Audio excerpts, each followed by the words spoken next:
To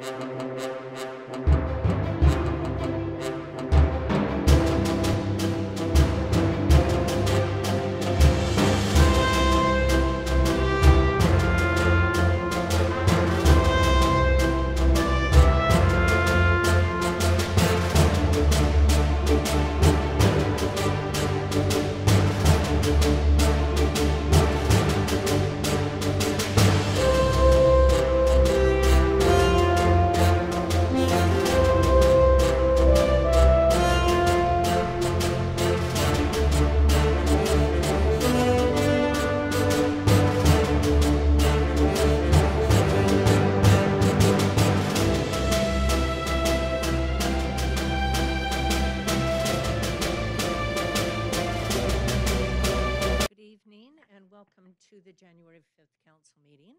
If you'd all please stand, Councilman Lucio is going to lead us in the flag salute. Go ahead and put your right hand over your heart. Ready, begin.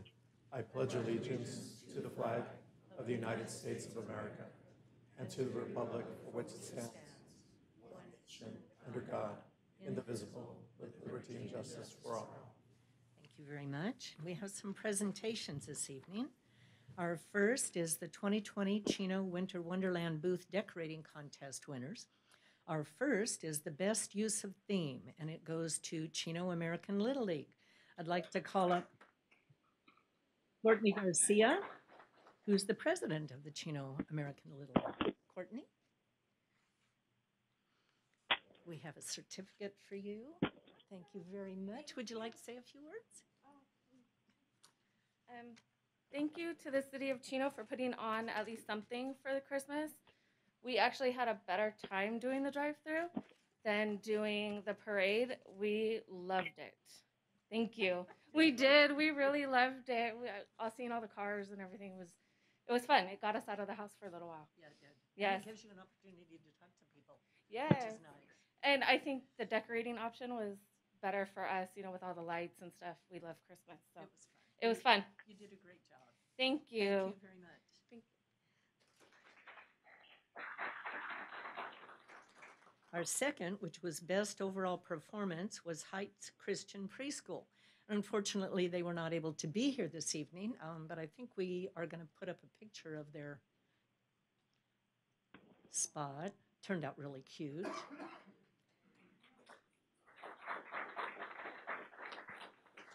Our third is Best Overall Entry, which was Love Them All Foundation. The founder and the president, Anthony Virchis, and board member Maritza Hernandez are here this evening to be awarded. We have a certificate for you. Would you like to say a few words? Thank you, guys. Yeah, we had a great time. The special needs kids really came out, and they were so excited to see everybody come through. So it was a great opportunity. So thank you for inviting us. Welcome. Thank you Thank for you. going out of your way and decorating. Yes, our pleasure. Thank you very much. Thank you.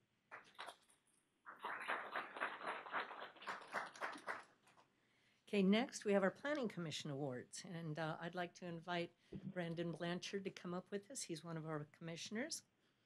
Every year during the State of the City Luncheon, the Planning Commission awards projects that exemplify the quality and aesthetic appeal that result from good planning, design, and construction.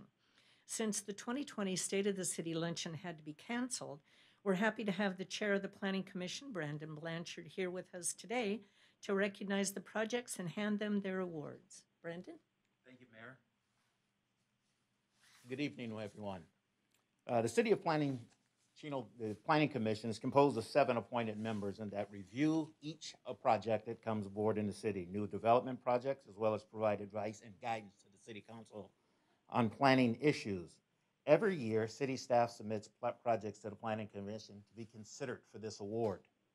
Last year, 11 projects were nominated and forwarded to the commissioners. After reviewing project documents and visiting sites, planning commissioners voted and winning projects were selected, notified, and invited to attend the State of the City Luncheon. Unfortunately, this year the luncheon had to be canceled, so this year we'll be showcasing the winners at tonight's City Council meeting.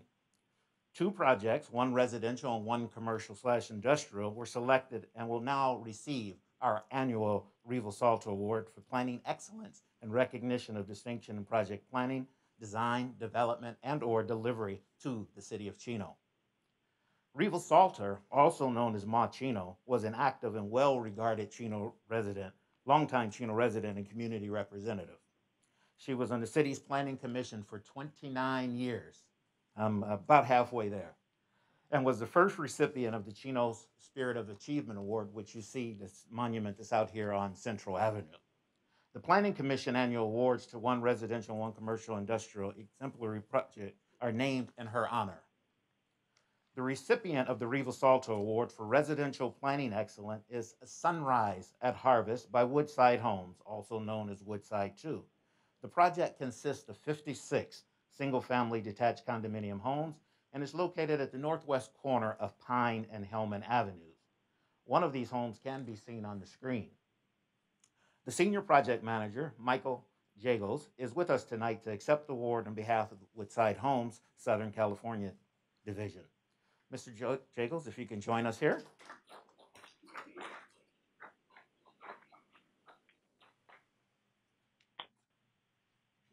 very nice. Thank you, Commissioner. We always try to provide a very comfortable, enjoyable home for our customers. And as always, when we put this together, we work with city staff, and staff provided good input on the product that we provided. We enjoyed working with them, and I guarantee you, our customers enjoyed these houses. Thank you very much. Thank you.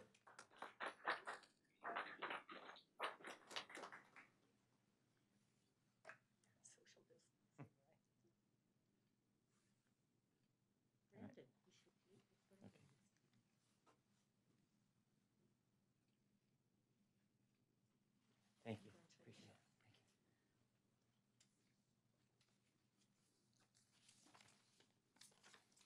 The annual Reval Salter Award for the Commercial Industrial Planning Excellence tonight is being awarded to Camway Distribution Center project of Zeebeck Building Company, Camparts Incorporated. The project consists of 21,572 square foot spec warehouse located at 5445 Schaefer Avenue that houses the distribution center for Camparts Inc., which is the world's largest supplier for the fitness industry with a worldwide market. Joining us today on behalf of the Zeebeck Building Company is Mr. David Landos. Mr. Landos, if you'd please join us.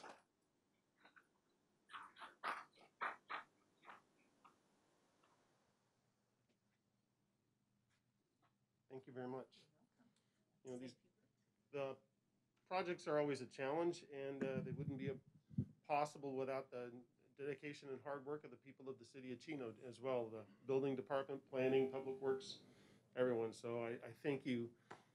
We like doing business in the city of Chino and look forward to doing it again. Great. Thank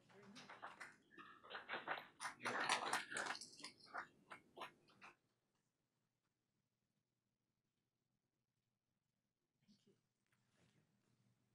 Thank you, Mayor. You're welcome. Thank you. Our next presentation is recognition of the 2020 Youth Sports Legend Award winner. This recognition is awarded to an individual who has dedicated a minimum of 5 years as a volunteer to a Chino-based youth sports group.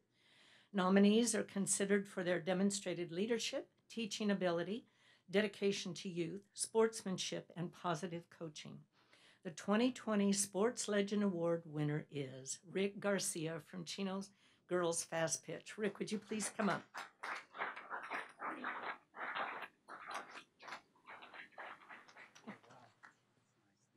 Welcome.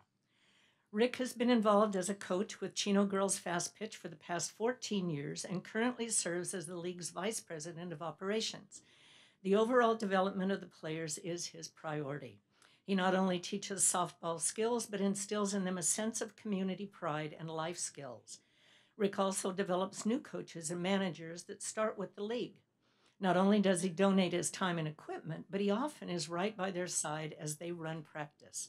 He gives them tips on coaching in their division and shares drills to conduct during practice. Rick also volunteers his time by running skills clinics for players who want to get additional coaching. His clinics focus on pitching, catching, infield and outfield positions, as well as batting. This speaks volumes to his dedication to not only the sport, but to those within Chino Girls Fast Pitch. Many of Rick's former players recall fondly their years playing for him and have gone on to have great success both in life and on the softball field at the collegiate level. To observe Rick, it's obvious he enjoys his time at the fields, working with all the volunteers at Chino Girls Fast Pitch, and coaching and developing the players. In the 7 months since the COVID pandemic began and when practices could resume, many coaches did not want to return. Rick made a commitment to coach every player who wanted to continue and is currently coaching all 10U, is it called 10U? 10 and under players in the league, as well as players from other divisions. Congratulations to Rick Garcia, the 2020 Youth Sports Chino Legend Award recipient. Come on up. I just want to say thank you, Madam Mayor, council members. Without you guys supporting our youth programs, God knows where we would be. I know that COVID has taken away a lot of our opportunities to be out there playing with these young ladies. But so what we're doing is we're just doing practices and getting them out there, getting them out of their rooms from playing video games, being on the computer. But I just want to say thank you so much. You've always been a great supporter of Chino Girls Fast Pitch. We are indebted to you. Every season you come out there and you do the best you can throwing that ball. But you notice he didn't say a good job. Hey, always positive reinforcement, right? Thank you so much. I really appreciate this. I know a lot of people that have gotten this award, and I tell you what, I am very humbled. And I am in a select group of people that I look up to. There's been many Chino Girls Fast Pitch board members that have received this award, and I'm just very humbled and very honored, and just kudos to the city of Chino for being, top 100. I mean, it's an amazing city. I've raised my kids here, and I just thank God for the city of Chino. Thank you so much. Thank you.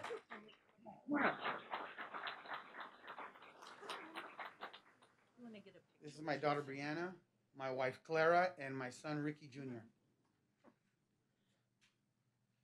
He's almost bigger than you. Yeah, He is very big. Come on, man.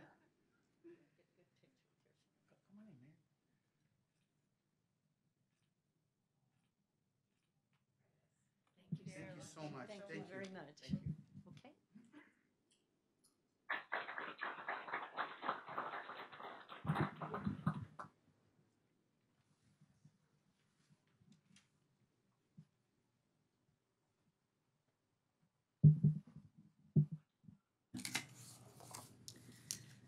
Okay.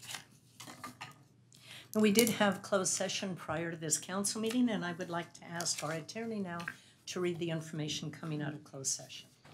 Thank you, Madam Mayor, members of the council and audience. The City Council met in closed session, as mentioned by the mayor, and discussed both items listed on the closed session agenda, beginning with item number 1, conference with real property negotiator concerning the property at 13146 Monte Vista Avenue, with the negotiating party being the Partida Mary Esparza Living Trust. The City Council received an update to the status of those negotiations, provided direction, and no further reportable action was taken. City Council also met on item number 2, conference with legal counsel, one item of existing litigation under the title Elise Brown v. County of San Bernardino and additional parties. City Council received an update, provided direction, and no further reportable action was taken. That concludes the report out of closed session. Thank you, Fred. We had one more presentation this evening, but the gentleman was unable to attend. I think he's going to be calling in, or he is on the phone. Okay, the next presentation would be San Bernardino County Transportation Authority, State Route 60 Central Avenue Project Update.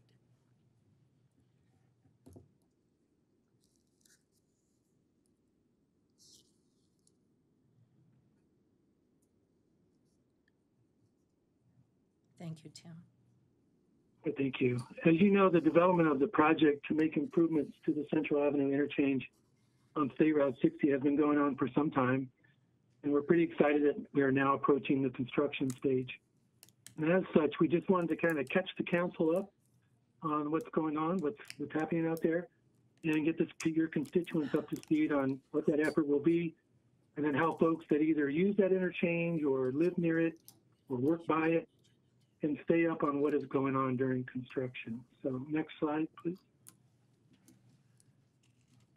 As you recall, the project went through an environmental process and was approved to move forward about 3 years ago. After that, the team finalized the design and negotiated all of the right-of-way needs for the project, bringing us to where we are today. Construction is scheduled to start here in the next few weeks, and will take about 1.5 years to complete. Folks will see teams out there beyond that as we work to establish the landscaping elements to a level that is hopefully sustainable with a reasonable maintenance effort going forward. Next slide, please. There you go. On the screen now is a top view of the interchange. And if you'll indulge me just for a second, I'll kind of walk you through some of the objectives of the project. One click. Thank you. First, we are going to be adding standard shoulders and ADA compliant sidewalks on both sides of the bridge to a point that ties into existing Central Avenue on either side of the structure. Next slide. In addition, we'll be widening the existing bridge so that there will be 3 lanes in each direction, along with 2 back-to-back left turn pockets for access to the on-ramps. So in the end, if you're looking at the bridge, kind of looking across from east to west, it will include a sidewalk, a standard sidewalk, a standard shoulder. In fact, the shoulder will be larger than standard initially to accommodate any future improvements to Central on either side of the bridge. 3 through lanes, 2 turn lanes, 3 more through lanes, and then another shoulder, another sidewalk. So it will be a significant structure when it's all said and done, and serving as a pretty cool gateway into Chino. Next slide. So the project is going to widen the on-ramps and include HOV. For those that don't know HOV terms, it's high occupancy vehicle or carpool lane or bypass lane. The next slide, please. We'll also be replacing some of the landscaping elements along all the ramps to address the widening needs and accommodate the drainage needs for that location. You know, the widening of the bridge will be a process of essentially removing the bridge rail, extending the abutments, installing the false work, building the outer limits of the bridge, adding new striping, new lighting, doing all the landscaping work.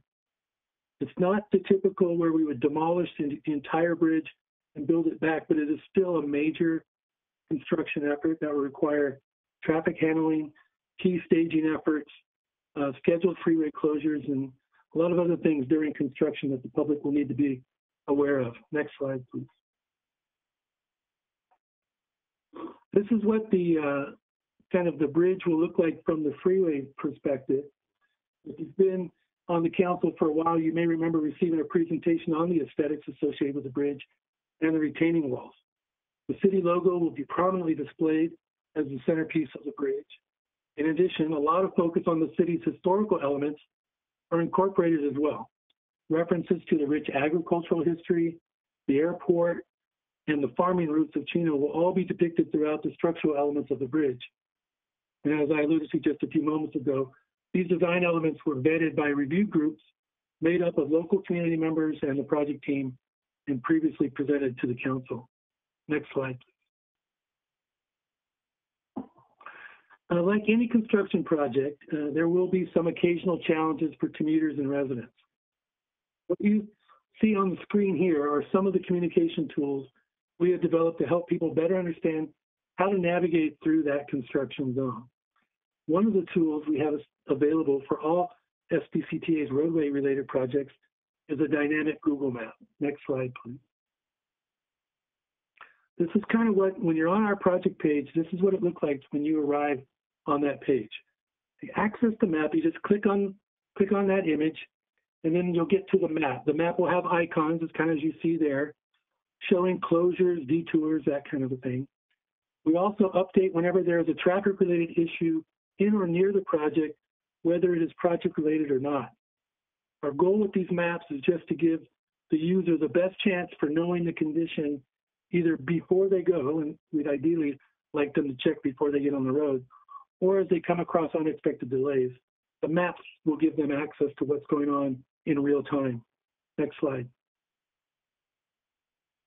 We also provide weekly construction alerts sent directly to email, and the council will already be signed up for that. We'll be using your City of Chino email addresses, and I hope that's okay. Opting out is easy if you choose to do that. It's just a one-click unsubscribe, but we want to make sure the council is aware of what we're telling the folks that you all represent. Members of the public can go to our project page at gosbcta.com, go to the project page and sign up. We will also provide text alerts for those who want those. That's also available on our project page. We have fact sheets. There'll be photos posted on the progress of the project, contact numbers to speak to someone from the outreach team in the event that is needed. Next slide. So again, our project page directly is gosbcta.com/SR60Central. You can just go to gosbcta.com and click on the project button and find the central tile, and that will get you there as well. There's a lot of great information in there and great ways to sign up for how we can keep you informed about what's going on. You can email us at info@gosbcta.com. And then we have a helpline at 877-55-SBCTA. It's always answered by a live person, and that will connect you to a staff person to help you in those ways as well. And then our social media, Facebook, Twitter, Instagram, all at GoSBCTA. So there are a lot of great tools out there for the public to participate with us on this project, learn about what's going on, and just better navigate over this next year and a half as we deliver this beautiful new bridge to the city of Chino. That's all I have, Mayor. Thank you very much for your time tonight. Well, Tim, thank you very much for the update. This is going to provide valuable information to our citizens as well as to us. So thank you very much. We're happy to do it. Hey, City Manager Ballantyne, do we have any agenda additions or revisions? Mayor, I have no changes to the agenda. Okay. Next on our agenda is public announcements.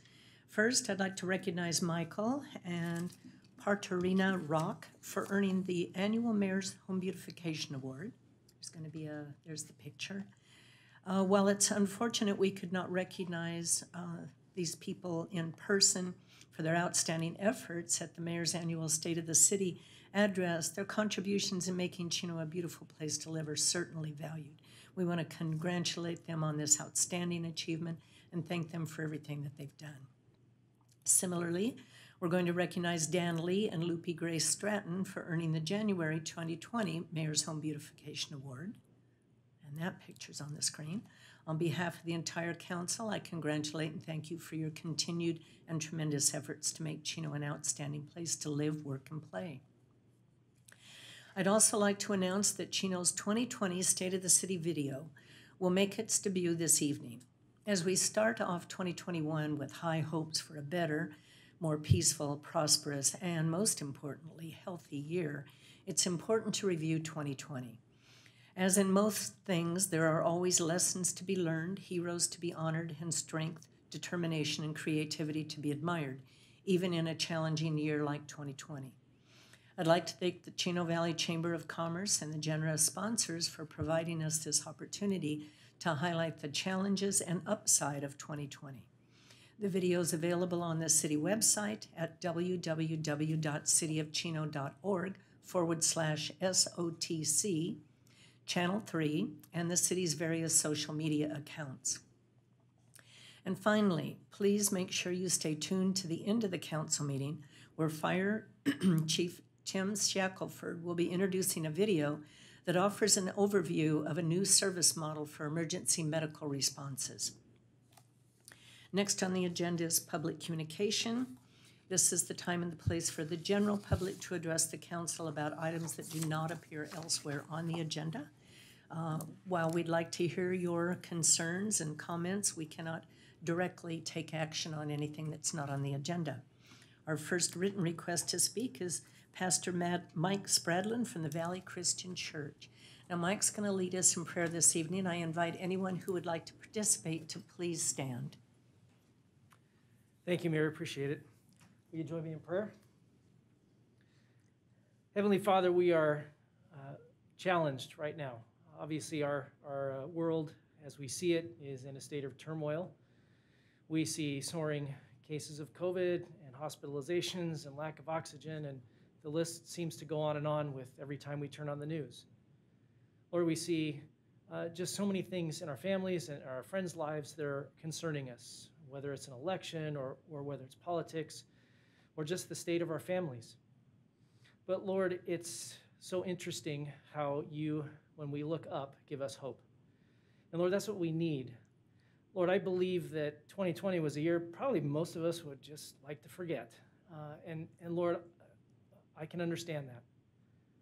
But I believe 2021 is going to be better because we're not placing our hope in the things that we see around us. We place our hope in you. And Father, I pray that for our city, that we can continue to place our hope in you and the amazing blessings that you provide us. Lord, it would be a shame to just dismiss 2020 without recognizing some of the benefits and the blessings that we had received. And some of us may have a hard time doing that. But Lord, I think you challenge us to look back at the things that we have been blessed with, our families and our friends, and the things that really matter most. And so maybe that's a challenge for us, Lord, to look back and see the things that we can be thankful for, as well as looking forward to the hope that you give us. So Lord, tonight, we have an opportunity as a city to look forward, to not look back and to dwell on the things that have happened. Certainly we want to remember and honor those that have been lost, those that are ill and convalescing, and we lift them up to you for your care and your concern, because we place them in your hands. But to borrow a phrase from my friend Lynn Thrush, who used to pastor here, we need to have soaring hope. And Lord, you give that to us if we just look up. So Lord, tonight I pray for our council, I pray for our city leadership, I pray for our city as a whole. I pray for our council member, Mark Hargrove, who's home right now and not feeling so hot, so we lift him up to you. But Lord, there's hope when we look to you. So Father, help us place that in you and really draw from the strength of one another as you give us hope together, because we can make it through. And I know that sounds sappy, Lord, but it's true. So we're going to give you that tonight. We're going to give you the praise that you're due and the honor that you're due, because you're sustaining us. Help us to look to you for that, to be comforted and to be guided. Lord, we love you. We thank you. In Jesus' name I pray. Amen. Amen. Thank you, Mike. Thanks. That's the only written request I have to speak. Is there anyone in the audience that would like to address the council on any item that's not on the agenda? Angela, do we have anyone online that would like to address the council? No, Mayor, we do not have anyone registered that wishes to speak at this time. Okay, then we'll move on to the consent calendar. Do any council members wish to have any items pulled for discussion? Seeing none, then I would entertain verbal motion for approval. I'll make the motion. Okay, Mayor Pro Tem Lucio makes the motion. Is there a second? I'll make the second, Mayor. Councilman or Councilwoman Comstock has the second. Roll call vote, please. Mayor Pro Tem Lucio, Yes. Councilmember Comstock, Yes. Councilmember Flores, Yes. Councilmember Hargrove, Yes. Mayor Ulloa. Yes. Consent calendar passes unanimously. Our one action item is under new business. That's item number 11, Public Improvements and Reimbursement Agreement for the Chino High School Restoration Project ST-182. This is to amend CIP Project ST-182 to include Chino High School Reconstruction Project and approve a corresponding reimbursement agreement in the amount of $1,127,000 with the Chino Valley Unified School District. Our staff report this evening will be provided by our Civil Engineering Manager, Maria Frazier. Good evening, Madam Mayor, council members, and audience. On November 2016, a $750 million bond was approved by local voters for the Chino Valley Unified School District for construction and renovation of facilities. Approximately $131 million was allocated for the reconstruction and renovation of Chino High School, built in the 1950s. This project is a multi-year project that will be completed in about 3 years.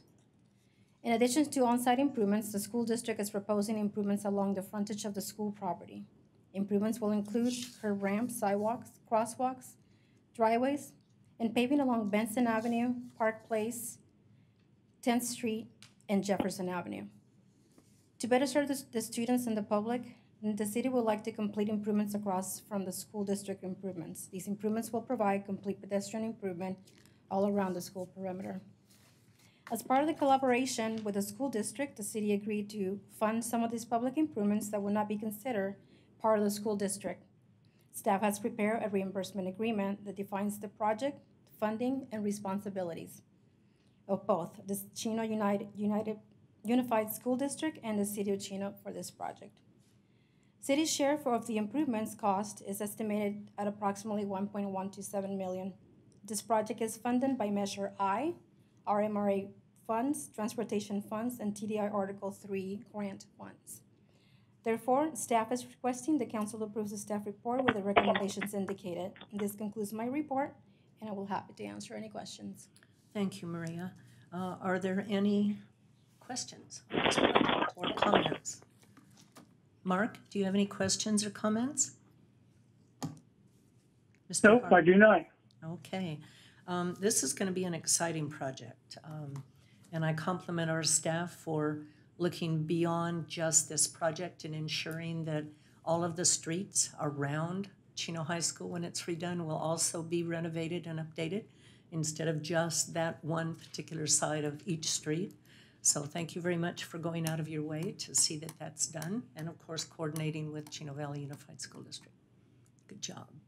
And with that, I would entertain a motion. I'll make the motion. Okay, motion from Mayor Pro Tem Lucio, I'll make the second, Mayor. and a second from Councilwoman Comstock. Roll call vote, please. Mayor Pro Tem Lucio, Yes. Councilmember Comstock, Yes. Councilmember Flores, Yes. Councilmember Hargrove, Yes. Mayor Ulloa. Yes, item passes unanimously. Thank you very much, Maria. Next on the agenda is Mayor and Council reports. This is an opportunity for us to review events that we attended or via Zoom or online or anything else in particular that we would like to bring up. Things that I have attended via the internet are, let's see, on December 17th, there was the Appropriative Pool, Watermaster Appropriative Pool confidential session, as well as the CDA finance meeting. And then I also had the privilege of judging the Christmas lights at the new landmark development. That was fun. Many of the residents actually came outside to greet us when my husband and I drove around, because it was a great opportunity for him to take his 56 Nomad out, so he appreciated the invitation to judge the lights. On the 23rd of December, I attended Isaiah's Rock Toy and Food Giveaway. Like always, a very amazing event, a little bit different this year, obviously, since people couldn't get together like they normally do. But it was given through drive-up methods, which had a lot of volunteers there, many toys. I want to compliment all of the donators who provided so much food, toys for the families. There were hundreds of families that received toys and food. It's absolutely amazing the outreach that the Chino citizens do. Excuse me, don't panic, it's just a cough. I want to emphasize some of the comments that were made by the award winners from our drive-through Christmas light event. There is hope in Chino, and it was delightful to see the people come through and all of the people that had such fun doing the decorating and greeting people as they drove. Chino will not give up. We don't cave in. There is a lot of hope and there's a lot of caring in this community, and we will find a way to overcome whatever adversity there is out there. So I ask you all to keep your hope. There are brighter days coming. I want to express my sorrow for those that have lost members. Our family lost two in particular. It's very painful. This disease is very real, but we will get through this. Just use your common sense. Do what you need to do to stay safe, but always reach out to those. Don't be afraid to care for other people, because that's so important. We still need each other. We need each other, and our family members need us, our neighbors need us. Even if you reach out via the telephone, don't just isolate yourself. There's a lot of folks out there that care. There's a lot of ways you can still be involved. Even if you can't physically be there, you can participate in online meetings and through telephone calls with people. There's a lot of things that are positive out there, so we need, I think, to concentrate on that and not just the negative that's happening. But stay safe. We need you all to be here with us. Okay, Mayor Pro Tem Lucio. Okay, I hope everybody had a wonderful New Year. I had the opportunity to go to the Chop House 363 for New Year's Eve. They had great food out there, so if you ever have the opportunity to go out there and eat, that's a new restaurant that just opened once the meat cellar closed, but it's definitely a place worth visiting. I wanted to go there just obviously to support the business, especially since they're new, and to let them know that we're supporting them and we're behind them. One of the things I just want to reiterate what the mayor said. Over this past couple of weeks, my parents were both, I believe they contracted COVID. They were told, if they didn't need to go to the hospital, just to treat at home, and that's what they ended up doing. But they had all the symptoms to show that it was COVID that they were exposed to. But luckily, thank God they both were okay. They both came out of it, and they're both fine now. But as the mayor said, that more and more as this goes on, we're actually starting to see people that we actually know now that have contracted it and have passed away. And my heart and my prayers go out to the family members of the individuals from our department that have lost their lives as a result of COVID, and for the people here in the city that have also lost loved ones as a result of COVID. So make sure that, like the mayor said, stay safe, make sure you practice your safe distancing, and take your vitamins. One of the big things that everybody says, make sure you're taking zinc and other vitamins that they recommend, and just make sure you hydrate and look out for whoever has COVID. Don't leave them abandoned. Make sure you check on them. Make sure that that they know that you're there for them. And that's all I have. Okay, thank you. Councilmember Comstock. Thank you, Mayor. I just real quickly also wanted to congratulate all the holiday awards winners and the planning commission winners and the sports legend and the home beautification winners. It's a shame that we can't do some of that stuff at your annual State of the City, Mayor, but it's still nice to recognize them for all the contributions that they give to the city of Chino. I did attend the December 17th Board of Education meeting at the Chino Valley Unified School District online. That was their annual organizational meeting where they elected Joe Schaefer as the president of the board, Christina Gagne as the vice president, newly elected board member Don Bridge as the clerk, and Andrew Cruz and, as you know, James Naw were reelected to terms to the school board. Mr. Cruz was elected as the board liaison to the city of Chino, as well as Christina Gagne and James Naw to our joint meeting with the city of Chino as needed. So good for us there. As well as, not to be redundant, but I think every one of us knows now somebody who's been negatively and adversely impacted by COVID. Please just stay safe. It's time to double down with your efforts to stay well. I, like many other people, have known people. 2020 has been an incredible year of struggle for us, as a city, not just with the pandemic, but also with our small businesses. And like Mayor Pro Tem Lucio said, I've also been supporting some small businesses locally. One that I just recently discovered actually is Quesadillas over there off the corner of Schaefer and Euclid. Some very, very good Mexican food there. I mean, there's no shortage of good Mexican food in Chino, fortunately for us, but Quesadillas, that's a nice place to visit as well if you haven't dropped in there, gotten something to go, and some outdoor dining. With that, the last thing I would say is we're getting ready to do a lot of roads projects, and so it's one of those things that's going to get more difficult for us circulation-wise for a period of time, but be patient with us. Between, you saw that great presentation tonight about the Central and 60 improvements. It's going to be a wonderful focal point for us in the future. We're getting ready to do a big, the Riverside Drive, some of the improvements there, and just the ongoing improvements, that we have, down the preserves. But it's all intended to make our roadways and our infrastructure, better for us in the future. But please be patient with us while we undergo some of that.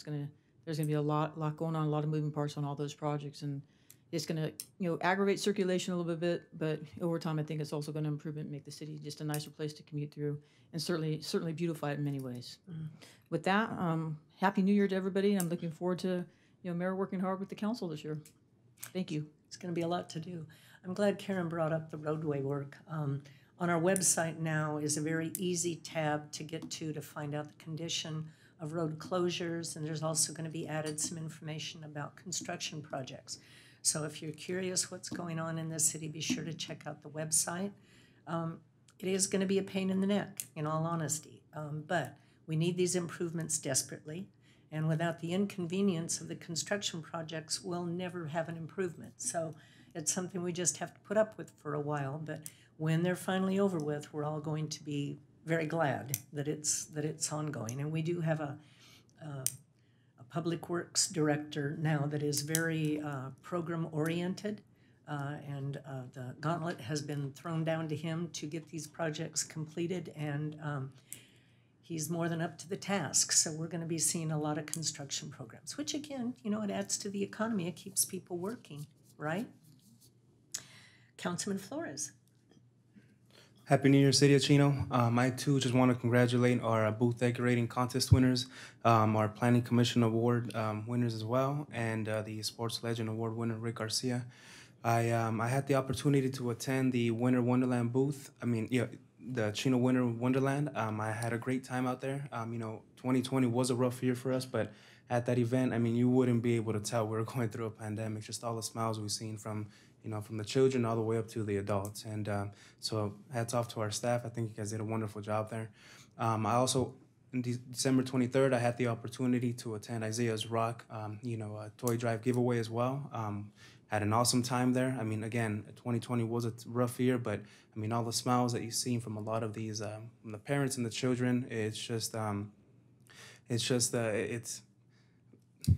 what the city of Chino is about, right? We always find a way to pull through and to keep our spirits high, and just keep motivating each other. And with that being said, again, just to reiterate kind of what some of our council members have mentioned as well, this coming year, please be safe, do your part in social distancing, and just like Comstock said, double down on exactly what we what we need to do as a city to get through this together. And with that being said, again, Happy New Year, and that concludes my report. Thank you. Councilman Hargrove. Okay, I guess I'm last, but not me. It's alphabetical. So, yeah, sorry I couldn't be there tonight.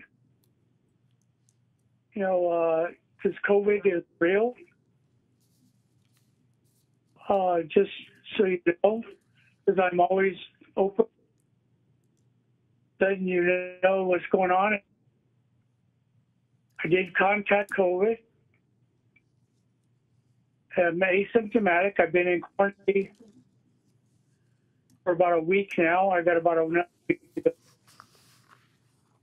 go. Most of my family has it. So it's been a rough one, but you can get through it as we're getting through it. Pay attention to what your doctor wants you to do and follow those instructions. So other than that, we had a great holiday. I hope you guys did too. I didn't have any meetings to go to during that period. But I hope everybody who got an award tonight, all of them worthy.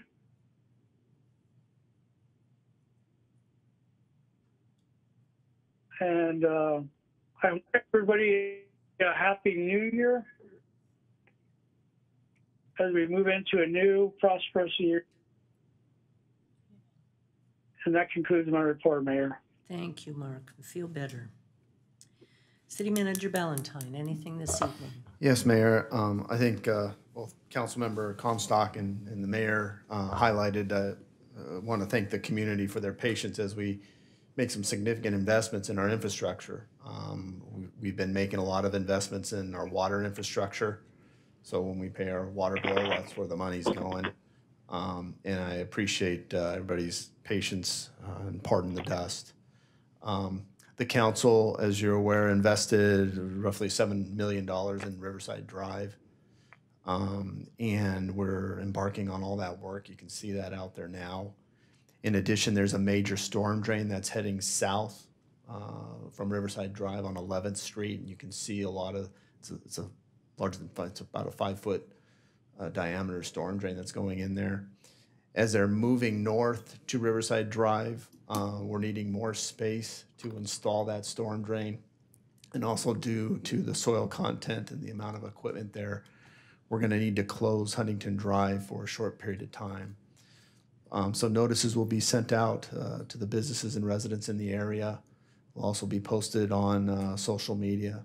But beginning Monday, January 11th, a portion of Riverside Drive, particularly near 11th Street and Riverside Drive, will be closed. And that will continue through Friday, January 22nd. Everybody will have access to their residents and their businesses, and people will be able to access the businesses. But I just want to give everybody a heads up that they'll be receiving these notices. And hopefully we'll get it done sooner than that. But we wanted to make sure that we afforded the contractor adequate time to safely install that storm drain. Last item is the council should have received a correspondence from a resident near Mountain View Park related to a light.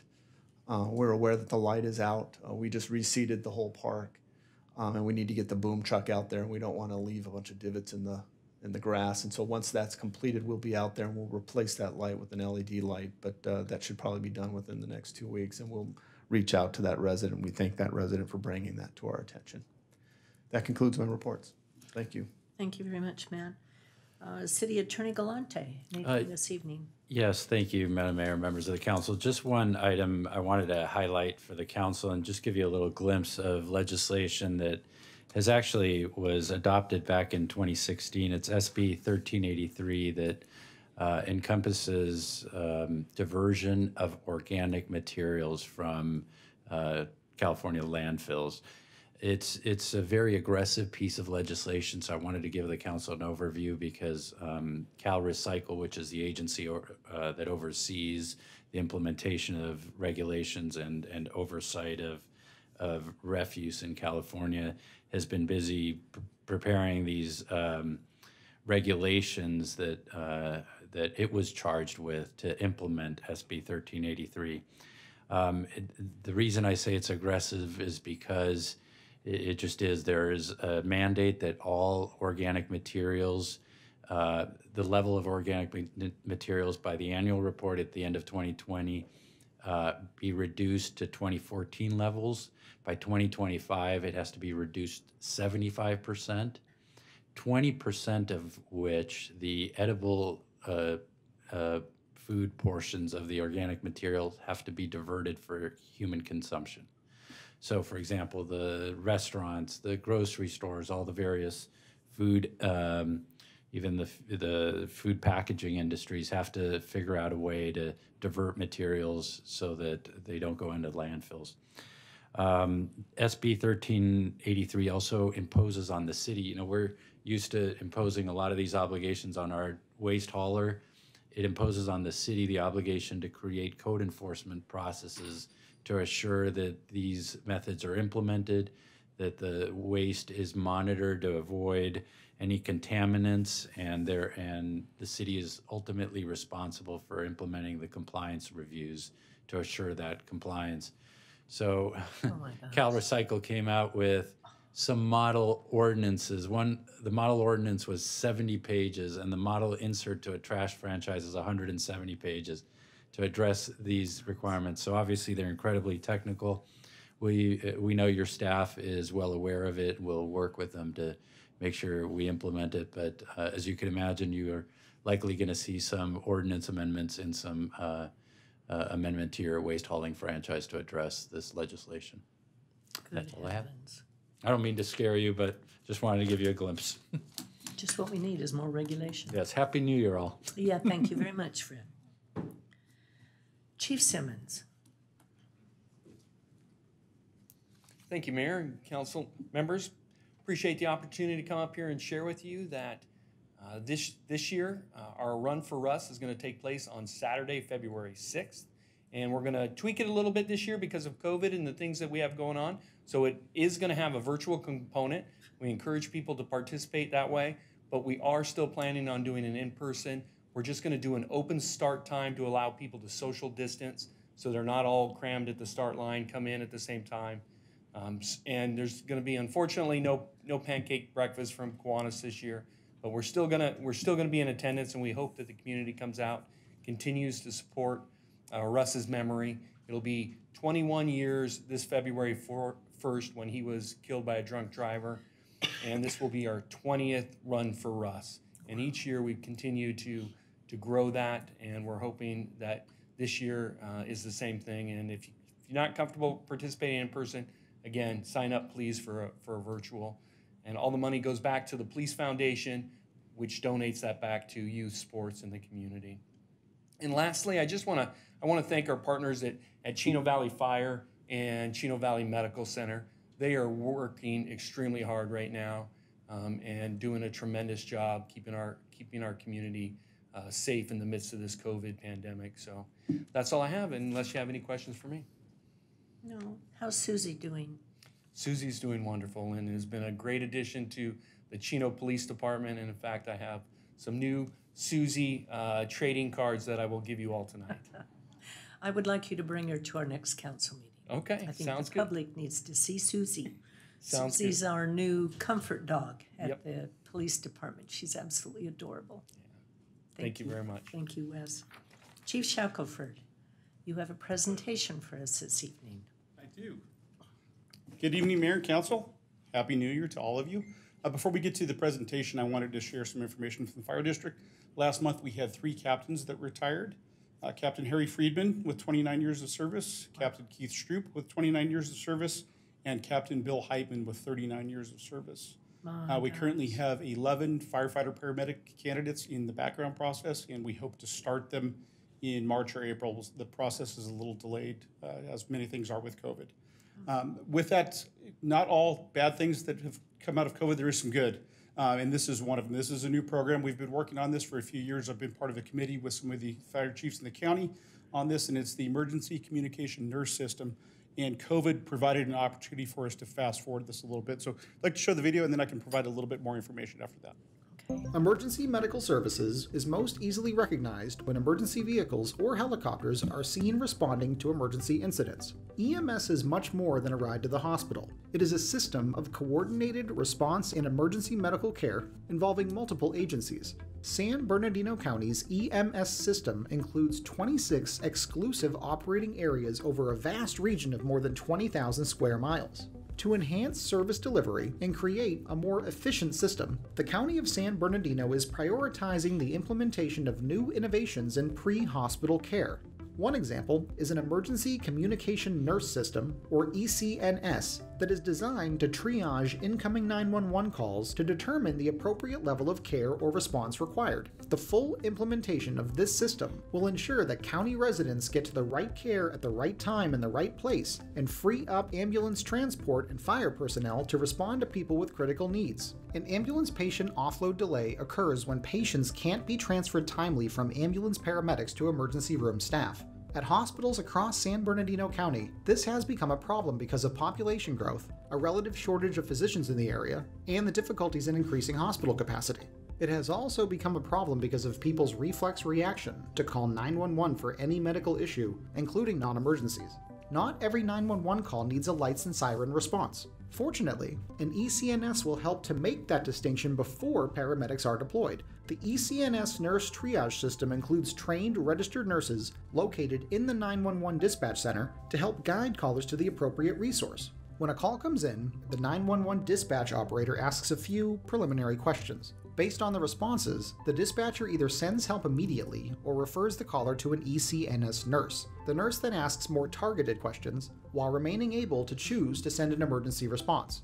During a normal flu season, the healthcare delivery system nearly fills to capacity. This year, the addition of COVID-19 creates the potential for a twindemic that could completely overwhelm the state and national healthcare delivery systems. In these unprecedented times, the need for an emergency communication nurse system has never been more immediate.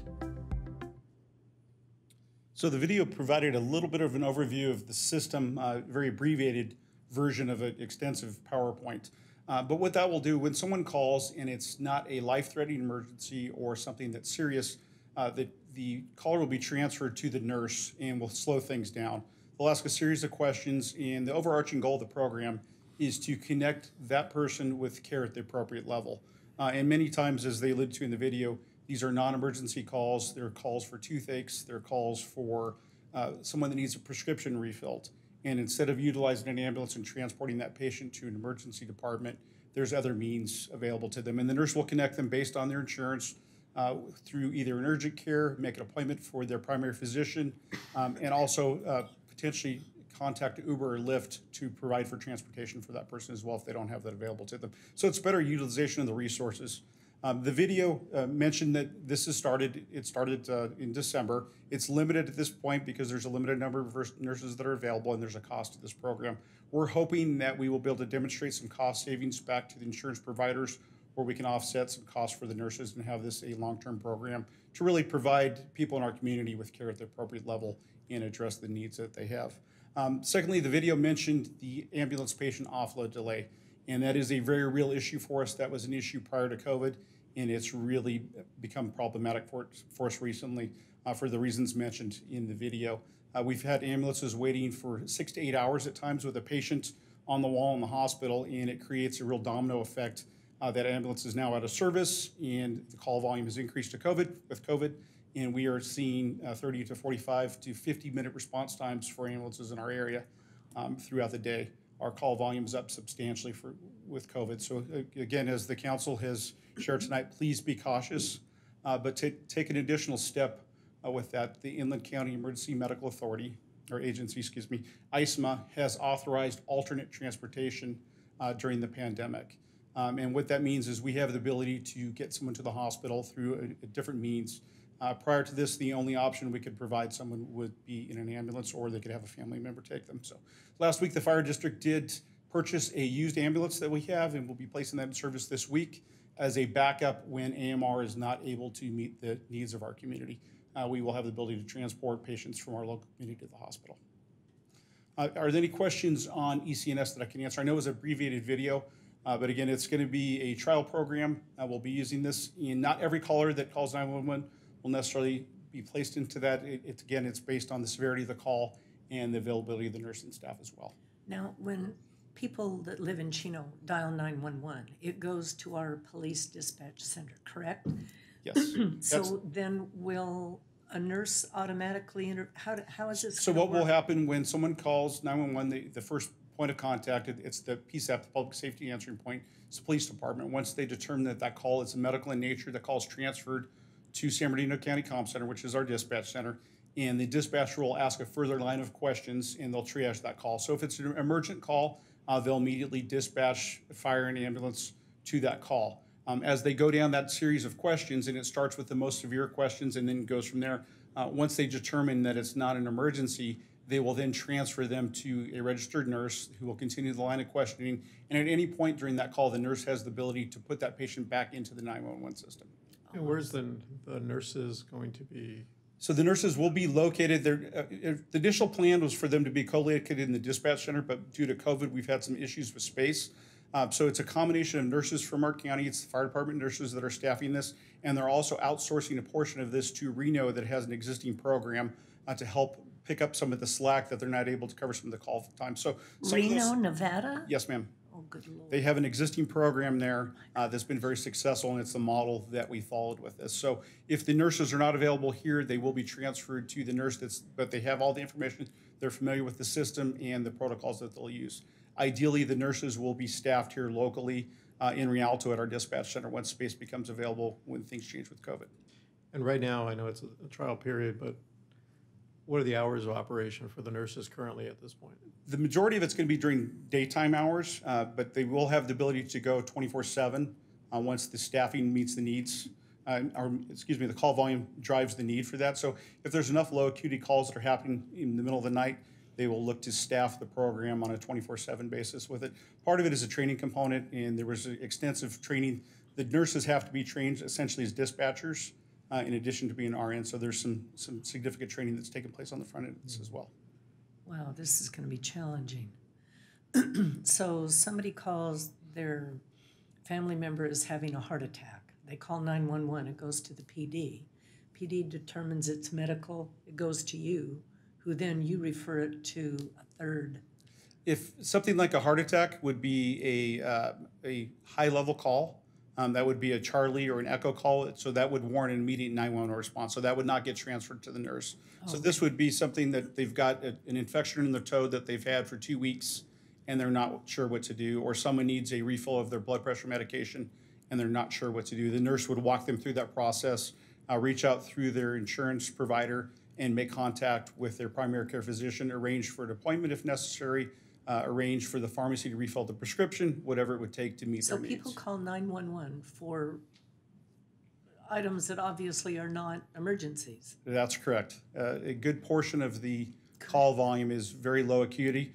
We've done an outstanding job training the public to call 911 when you have a problem, but it's gone a little too far at times, and it's not what most people would consider life-threatening or significant emergencies, and it really has become the answering point for our society. When you have an issue, you call 911 and you'll get a solution. That's amazing. Okay. Any other questions that I can answer? Well, time will tell, I guess, but thank you very much for the presentation. Absolutely, and we're optimistic that this will really meet the needs of the community as it grows, and hopefully provide a revenue stream through the insurance provider side once they recognize that there's a substantial cost savings with them avoiding ambulance transport and an emergency department visit, and actually getting people cared for at urgent care or their primary physician. Okay, thank you very much, Right, Tim. thank you, Mayor and Council. Matt, I do have an additional question for you, and that was something that I asked you about, I think it was yesterday, about the news reports on hospitals not accepting any patients. Is there a website or a location that people can access that tell, or maybe it's you again, Tim, that the public can know what hospital is available? So I apologize, Mayor. The city manager asked me to mention that, and I forgot to do that. I didn't put my glasses on because they don't work well with the mask, so I didn't even look at my notes tonight. So what you're referring to, if we have seen hospitals going on diversion, it's been widespread throughout the county about the last 10 to 12 days. So it updates constantly. The challenge with the public having access to that, it would be very difficult to provide that, and it's changing on a ongoing basis, hourly at times. What they're doing is they're diverting ambulance traffic from those hospitals. So if a family member drives someone to the emergency room, they still will see that patient, but they won't take any patients by ambulance, and that list changes constantly throughout the day, and we can tell when it's getting busier. More and more hospitals, but at one point over the weekend, 7 or 8 hospitals within the county were on ambulance diversion, and we've had some where they've had 25 ambulances waiting to offload patients. Oh my God. The last thing I neglected to mention before, the Office of Emergency Services have just notified the fire service of their desire to have paramedics and EMTs assist hospital staff. So they'll be putting requests in, much like we do for large fires, where they're looking to have us go help hospital staff with low-level patients because the number of patients that they're seeing, and they're dealing with some staffing issues dealing with COVID at hospitals as well. And Chief, how are you guys doing as far as your personnel? Are you having anybody that's contracting this while working out in the field? Yes, the majority of our folks that have been infected with COVID, we suspect that it's happened at home or they brought it with them. We've had a few that we suspect have been infected from coworkers. So we have a mechanism in place through the incident management team where if anyone's symptomatic, we can get them tested quickly.